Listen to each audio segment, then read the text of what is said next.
Bahujan Samaj party की राष्ट्रीय अध्यक्ष मायावती ने बुधवार को मान्यवर कांशीराम जी की पुण्यतिथि के अवसर पर राजधानी लखनऊ में आयोजित विशाल जनसभा में भाजपा, सपा और कांग्रेस तीनों दलों पर तीखा हमला बोला। रैली में उमड़ी भारी भीड़ देखकर मायावती ने कहा, आज की भीड़ ने सारे रिकॉर्ड तोड़ दिए हैं। यह जनता का विश्वास है कि बीएसपी ही अब प्रदेश की बागड़ों संभालेगी।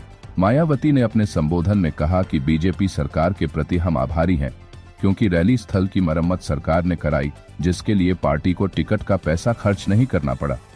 उन्होंने समाजवादी पार्टी पर भी निशाना साधते हुए कहा, सपा जब सत्ता में थी तब पीडिया की याद नहीं आई, अब सत्ता से बाहर हैं तो पीडिया याद आ गया है। ये लोग दोहरे चरित्र के हैं, इनसे सावधान रहिए। उन्होंने कहा कि सपा सरकार में स्मारकों की हालत खराब थी और गुंडों माफियाओं को बढ़ावा दिया गया। बीजेपी सरकार में भी अब वही स्थिति दिख रही है। समाज के साथ पक्षपात का रवैया दोनों ही सरकारों में समान है। मायावती ने कांग्रेस को भी आड़े हाथों लिया। कांग्रेस संविधान की बात करती है, लेकिन इमरजेंसी के दौरान इसी ने संविधान को कुचला था। बाबा साहेब को संसद नहीं पहुंचने दिया गया, उन्हें भारत रत्न भी नहीं दिया। उन्होंने कहा कि आरक्षण का लाभ अभी पूरा नहीं मिल पाया है और बीएसपी सरकार आने पर प्रमोशन में आरक्षण को प्रभावी बनाया जाएगा। संविधान हम बदलने नहीं देंगे, सभी को संविधान के रास्ते पर चलना चाहिए।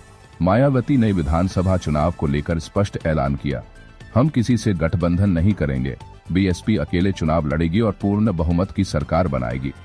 उन्होंने कहा कि रैली में आए लोग किसी को दिहाड़ी पर नहीं लाए गए, बल्कि अपने उत्साह से खुद पहुंचे हैं, जो बताता है कि बीएसपी की सरकार बनने वाली है। मायावती ने कहा कि अब समय है कि बहुजन समाज एकजुट हो और सत्ता की मास्टर चाबी अपने हाथ में ले।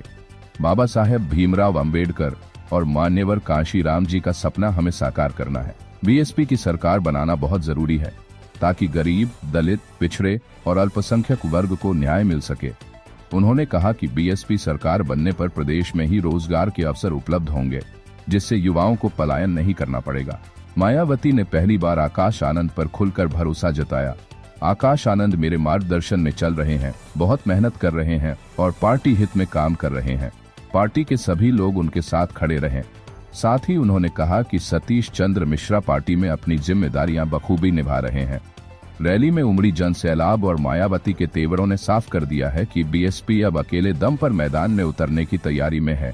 उन्होंने अपने संबोधन का समापन इन शब्दों में किया, बीएसपी लाओ, जनता को खुशहाल बनाओ, बूथ स्तर पर बहुजन समाज को जोड़िए, तभी परिवर्तन संभव है। संबंध में मैं आप लोगों को ये बताना चाहती हूँ, जब यूपी में हमारी सरकार थी और ये मान्यवर श्री कांशीराम जी के आदर सम्मान में ये जो विशाल स्मारक स्थल जब बनाया गया था, तो हमने उसी समय हमारी सरकार ने ये व्यवस्था की थी कि हम देखने वालों के लिए इस पर हम टिकट की व्यवस्था करेंगे और इसका जो पैसा आएगा टिकट का, तो वो किसी और मद पर खर्च नहीं किया जाएगा, बल्कि जितने भी उत्तर प्रदेश की राजधानी लखनऊ में जो स्मारक बने हैं, पार्क बने हैं, तो उनके रख रखाव पर खर्च किया जाएगा। तो ये हमने व्यवस्था की थी। लेकिन दुख की बात ये है कि जब वर्तमान भाजपा की सरकार से पहले यहाँ सपा की सरकार थी, तो सपा की सरकार ने उस टिकट के पैसे को दबा कर रखा, एक पैसा खर्च नहीं किया इनके रख रखाव पर,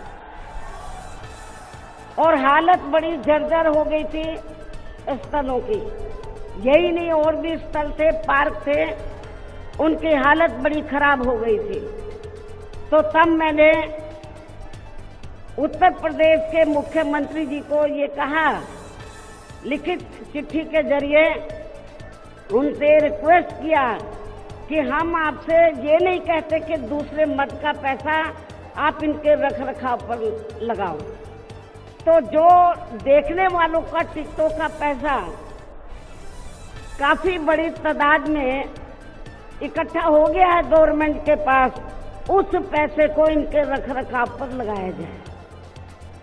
तो उत्तर प्रदेश की वर्तमान भाजपा की सरकार ने इस मामले को दिखवाया पूरा, और उसके बाद उन्होंने हमें कमिट किया, प्रॉमिस किया कि हम जो भी पैसा टिकटों को आया है हम दूसरे मद पे नहीं लगाएंगे, बल्कि इन स्थलों के रखरखाव पर लगाएंगे। उन्होंने ये लगाया, इसलिए हमारी पार्टी उनकी आभारी है।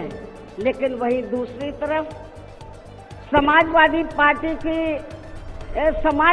पार्टी कि जब यूपी में सरकार थी और ये स्थल बन चुके थे, तो उन्होंने इनके रखरखाव पर कोई पैसा खर्च नहीं किया, टिकटों का पैसा दबा कर रख लिया।